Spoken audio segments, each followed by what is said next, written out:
यमाय साध्याय समाधिष्ठाय धीमते यमाय प्रात भगवान साध्यो नारायणो எழுத்தாப்பிலே அருணகிரி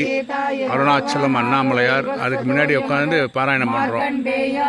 சிவசகஸ்ரநாமம். मार्कण्डेयान्मया प्राप्तो नियमेन जनार्दन तवाप्यगममित्रं तवं दद्याञ्जलिश्रुतं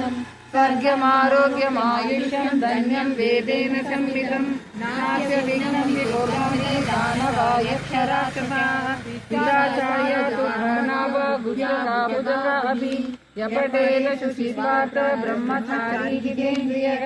अभग्नयोगो वर्षन्तु शोषमेधबलं लभेत्।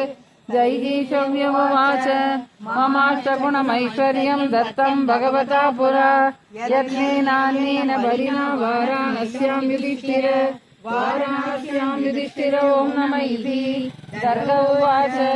सदुष्यङ्गमरदत्कलाज्ञानं ममाद्भुतं सरस्वस्य तटे दुष्टो मनोयज्ञेन पाण्डव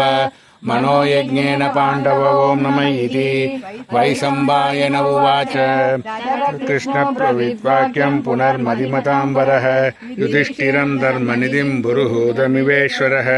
उपमन्युर्महाप्राहत् अशुभै पापकर्माणां येन राकलिशीकृतः ईशानं न प्रपद्यते